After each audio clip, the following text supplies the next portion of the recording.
Good afternoon, friends. Thank you again for showing up. I am very grateful that you're here. I'm very grateful that you're still with us. Welcome to Kisumu Karating, friends. We are having a fantastic time, and just look at the sun. Like I always say, Karating is where the sun hits you just right. It's not even hot. Well, in the next few minutes, I want to talk with you about why I think young women my age should stay away from dating young Kenyan men. And by my age, I'm talking about women in their 40s, 50s, and 60s.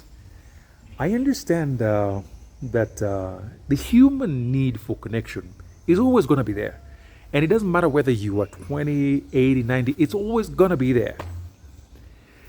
Unfortunately, because of that, when returnees come, they are my age or older, they get entangled with some of these young men in Kenya. And I'm talking about men in their 20s and 30s. To me, that is young. Sometimes it works, but very rarely. In many cases, things fall apart. So just come with me. I want you to come in front of the class. Today I'm with you. Come closer. I want you to listen to why I think this is a bad idea. And all of this is based on what I see and what I hear from the returnees that I talk with. But as always, before we unpack all of that, make sure you subscribe if you have not, and make sure you watch us regularly, friends.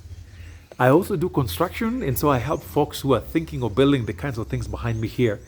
If you need help with that, I'm happy to connect you with designers, builders, and things like that. My number is below. Let's connect. So anyway, folks, it's lunchtime. I am just chilling. Today, I'm not going anywhere. I just took my car to go get cleaned, and I'll just be chilling, enjoying my day. And as I always tell you, I eat really unconventional stuff. For example, I stay away from carbs. So I rarely eat rice, I rarely eat ugali, I rarely eat chapati, but I get my cheating days. So today is one of those cheating days that I'm going to eat the stuff that I don't eat often. So let me show you what my lunch looks like. I'm going to indulge, and then we can talk about this important subject. Let me see if I can turn around the camera. So all right, friends, so let's come with me. Let me show you what's on the menu. Relatively unconventional stuff. So here with me, I just have chapat, I have fruits, and then I have homemade yogurt. I told you my parents have cows. So homemade yogurt, water, fruits, and just chapat. I'm sure those of you who do, what do you call it? I don't know what it is, but anyway, those of you who study things like this may not be balanced meals, but I don't care. I'm in the village, I can absolutely do whatever I want. And this, so yes, friends, the meal may not be the best, may not be balanced, but I get my cheating days here and there. And this is one of them. So whether this is good for me or not, I don't care. I'm just gonna indulge, relax, and enjoy the day. So anyway, folks, if you were like me, if you're probably my age, it is possible your body is not what it used to be 20, 30 years ago. And that's okay. It is possible that you don't remember the last time you saw your navel. That's all right. If you're like me and many other folks my age, it is possible that you have cultivated both front and back body. That's okay. It's entirely possible that when you smile, your eyes disappear. Not because you're having fun, but there's plenty of material for them to hide inside. It is also possible that when you run, there are parts of your body that are going to be flapping and hitting each other randomly. That's okay. It is also possible that when you fall asleep at night, ataro, there's parts of your body that fall outside the bed and have to be reeled in every once in a while. That's okay. If you're like me, there's been changes. We've been through life, and life has been through us. It is possible that when you sleep at night, the portion mill in you wakes up, grinding your problems noisily, keeping everybody else awake. That's okay. Some people have to sleep with a mask. You see that mask that looks like a fighter pilot's mask? That's okay. If that's what you need to function, that's okay. It is possible maybe your degree of comfort in how you look is not the same as it used to be 20 years ago. I look at my pictures 20 years ago, I'm a very different man. To me, this is being distinguished. It's just evidence that you have survived. Many people did not. It is possible that you have salt and pepper, like you see on my face, salt and pepper, and not just on your head. Don't ask me any more than that. It is possible that for some of us, we actually need a little bit of jump starting here and there to Kethany, as always. That's okay. That is being distinguished with time and with age. And as you know, in Africa, we actually value age. Unlike in the Western world where everybody is trying to stay young, in Africa, for the most part, age is something that we look at positively.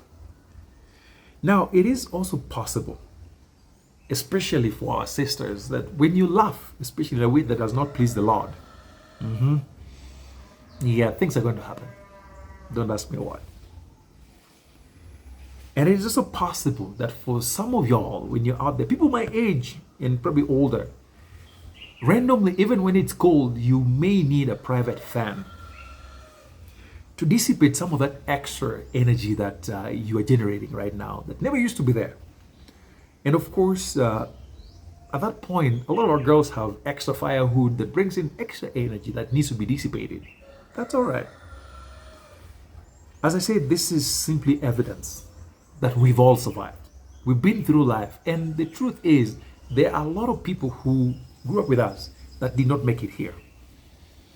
And all these changes are just a testament that we have survived. And so, when we come out here with all the new changes and adaptation, it is possible that these things, plus a few other problems, because some of us have been through divorce, heartbreak, breakup, and everything else cumulatively, may make us more vulnerable to the love potions that these young men are going to present. And trust me, some of these young folks are very good at noticing those vulnerabilities. And they will eat your soul calf. They will eat it how. I'm not saying this is what happens in every single case, but in the majority of cases, this is what happens. There are young people in their 20s and 30s down here who are very good at spotting vulnerabilities. So I'm not asking you to not do anything, because I know you don't even listen, you don't care what I say, you're still going to keep me whether I say, no matter what I say, I know you're still going to do it. All I'm asking is, if you choose to date any young man in their 20s or 30s as a returnee my age, remember, most of these relationships are transactional. That's just what it is. You're getting what you're getting, and they're getting what they're getting. So as long as you can keep that dynamic as is, you're fine. Trouble begins when you choose to change that, or when you walk in expecting more than the transaction. If you're in it for the transaction, no problem. Sin all the way. Sin as much as you want. That's cool. You know very well what you're getting into. But if you're thinking there's going to be more than a transaction in these arrangements, you're going to bring yourself trouble. And some of these young men actually have no connection, and so they really won't harm you that much. But there are some of them that are incredibly dangerous. I listened to stories, some of them are really painful, from the girls in my circle. Because some of these young men are connected with the law enforcement. Some of them are connected with the thugs locally. And the moment you change that balance, where they are no longer getting especially the financial bit of it, you're in trouble. I've seen women go through real hell. And the worst part of it, there are some of them who are very good at collecting compromising videos or pictures, and they just keep them, waiting for the moment you start talking. I know people in my life today who have really been extorted by some of these guys, mercilessly. And like, if you're my age or older, likely you have grown kids. You are a respectable person, and you're worried about, what if this leaks out? What would my kids think? Church people, my connection, what do people think? And they know that. They'll collect compromising evidence. So that when you try to change that transactional dynamics, they're like, hey, just so you know, that's when their true self will come out. So again, all I say, friends, if you're a Volkswagen like us, stay with us. Stay with us. Some of these young men would actually get your Volkswagen engine moving because they'll just attach it to their Mercedes engine, and the ride would be wonderful. But the risk, in my mind, is probably not worth what you're going to get. But like I said, I know you're not going to listen to me. The word works for you. But either way, if you're going for a transaction and you're keeping with it, you're fine. The other challenge too, you might have a transaction, but then they change the terms and conditions. That is possible because there's no honor in these circles. You might have an agreement that you pay stuff and they do stuff for you, and then at some point they up the ante. They're like, now you gotta buy this, you gotta buy this. And by that time, they got you hooked up. They've got the compromising evidence on you. You could be in a world of trouble. Now, I'm not saying the older guys like me don't do stuff like that. Some of us do that. But the chances that it's going to happen is higher with the younger ones than folks who are my age. So friends, all I say is you are distinguished. We are distinguished. We've been through life. This is all evidence that we survived. I look at it very positively. Stay with us, friends. Thank you for listening, and I'll see you in the next. Bye.